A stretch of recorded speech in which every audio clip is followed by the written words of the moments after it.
Karon minom na po ko og dulaw. So sa isa ka semana kaduha ko miinom og juice o duga sa dulaw guys, mga inahan. Sa wala pa ko'y kaon. So kinuha na ko ni dito sa dulawan. So ako ni siyang gitingog kay para man ni siyang puston og silupin, anam-anam mo na ko ni siya og dukduk o inom. So ako ang dukdukon na ko ni, dili na ko na siya i-blender, dukdukon na ko ni puston og silupin. So kada inom na ko, muna nilang kadaghanon niya oh. Muna nilang gidaghanon. So mo juice na ni siya, muduga na ni siya 2 ka kutsara. So muna ni akong inon sa wala pa ko'y kaon. Dako kay ning benepisyo sa atong lawas ning dulaw. Nay dulaw nga puti, ayaw tong puti nga dulaw ha. Kanig yung yellow nga dulaw, yellow. Mailan man nimo ang dulaw nga yellow kay magilog gid pud siya. So katong dulaw nga puti, dili to siya advisable nga maoy herbal o tambal. So kanig gid siyang yellow. Mo'y ga-advise. So mo ni ang ako ang ginainom sa isa ka semana kaduha sa wala pa ko'y kaon. So ako ang namatikdan nga dako jud kayo ning katabang sa atong panglawas, benepisyo sa atong panglawas.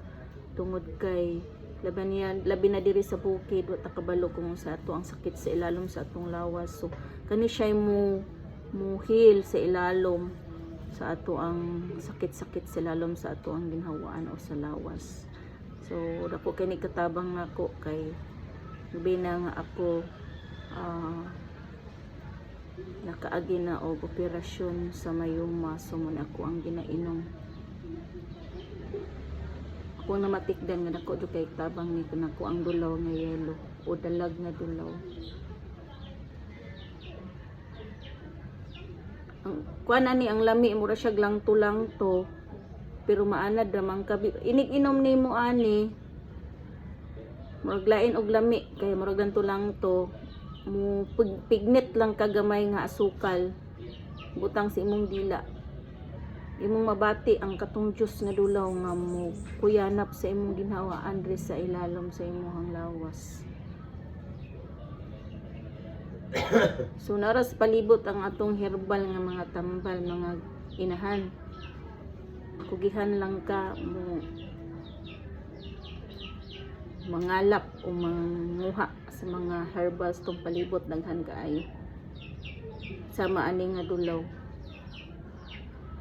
So ako ning dukdukon karon imnon nako sa wala pa ko'y kaon. So makainom kog dulaw mga 30 minutes ana na ko mukaon og pamahaw aron siya jud mo talab diri sa ato ang lawas o sulod sa ginhawaan guys.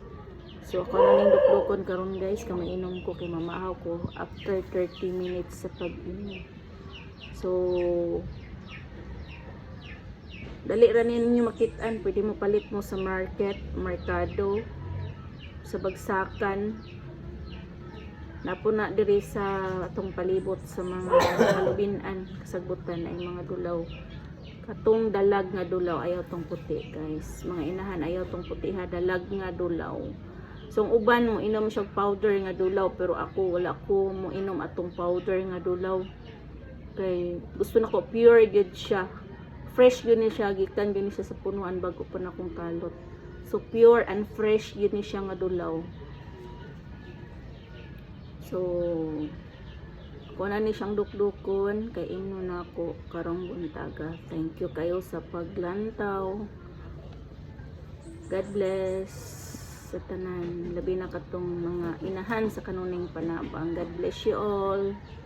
Morning and mayong adlaw kaniyang tanan.